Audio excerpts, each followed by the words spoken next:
এখন আমি বানাচ্ছি মাছের মাথা দিয়ে মুড়ি ঘন্ট।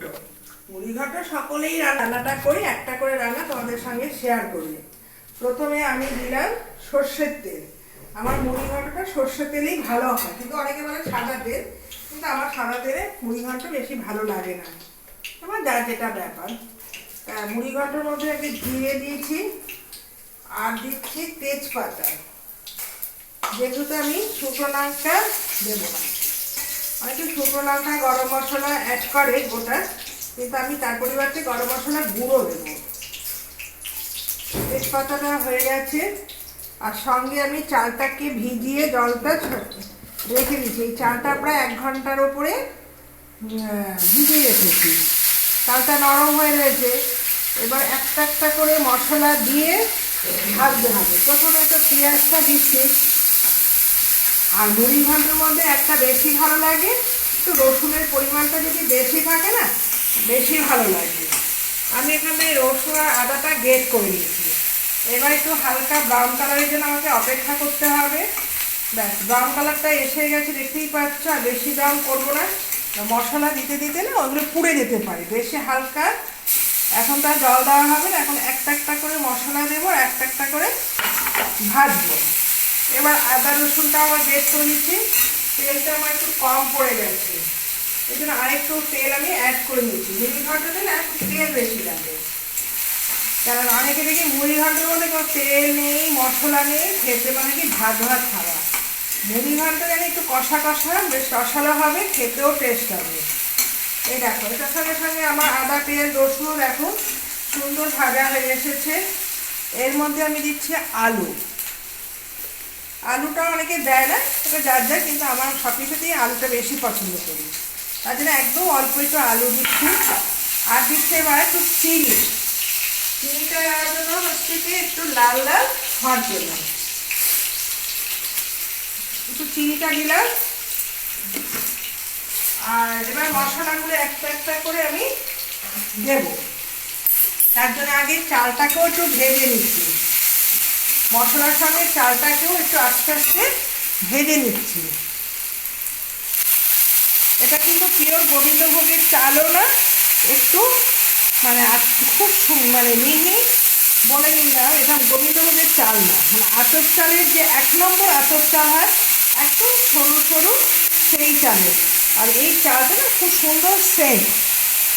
এখন গোবিন্দভোগের চালের জন্য আমরা দৌড়াই, কিন্তু এই চালের মুড়ি ঘন্ট বলো, পোলাও বলো, একদম সরু সরু আতপ চাল। গোবিন্দভোগের পরের স্টেজটা। আর এই চালের ফেরা ভাত থেকে এত সুন্দর মনে হচ্ছে, যখন ভাতটা ফুটে ওঠে, তিনটার বাড়ি থেকে আওয়াজ গন্ধ পাওয়া যায়। দেখো বেশ সুন্দর ফুটে এসেছে। এবার চালটাকে আমি একটু ভেজে নিচ্ছি। এবার একটু তো গ্যাস কমিয়ে আমি মশলাগুলো দিতে থাকি, আর এটা হালকা ভাজা হতে থাকে। প্রথমে দিলাম নুন হলুদ, আমি কিছুই অ্যাড করিনি। 1 চিমটে শুকনো লঙ্কার গুঁড়ো, এই দেখো একটু শুকনো লঙ্কার গুঁড়ো দিলাম। আর একটু জিরে ধনে সব মশলা গুঁড়ো করাই থাকে আমার। একদিন আমি দেখাবো আমি কি করে গুঁড়ো করে রেখে দিই কৌটোর মধ্যে। একটু জিরে গুঁড়ো দিলাম, আর দেবো একটু হলুদ।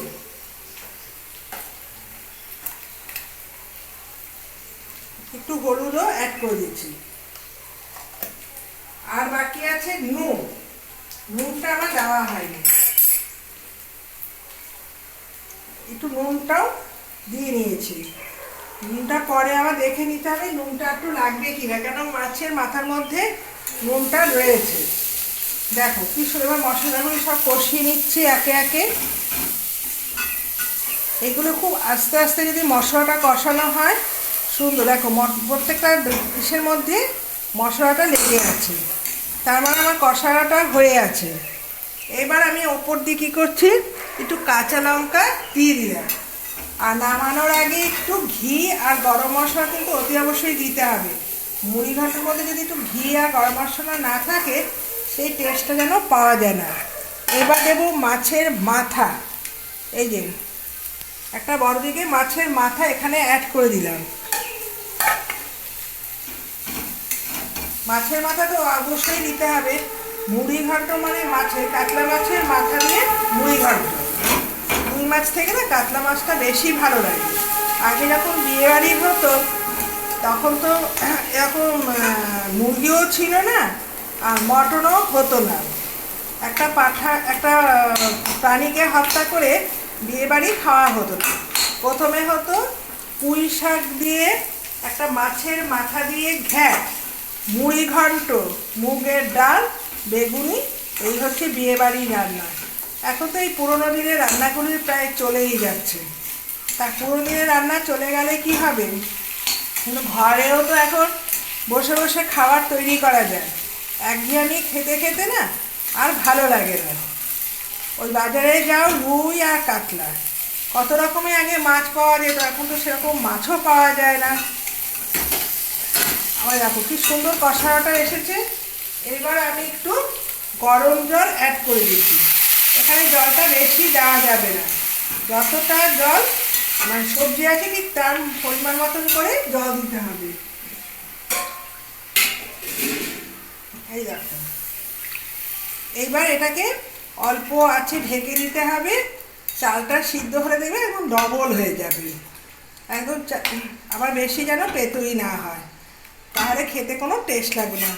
গোবিন্দভোগের চাল অনেকে একদম গলে যায় বলে, কিন্তু আমার বলছি চাল আর সবজি যেমন আমরা প্রেশার কুকারে ভাত বসাই ঠিক সেইভাবে এক কর, এটারও ঠিক এক করই দিতে হবে। কিন্তু যেহেতু আমার ভাজা হয়েছে, চালটা ভেজানো ছিল, অনেকটা জল এখানেই মানে কুক হয়ে গেছে, এই যে দেখেছো। আর একটু ফুটে আসলেই হয়ে যাবে। আমি একদম হালকা বিরিয়ানির মতো হালকা আছে বসিয়ে রাখবো। তোমরা সঙ্গে থেকো, আর ঘি গরম মশলা দিলেই আমার হয়ে যাবে।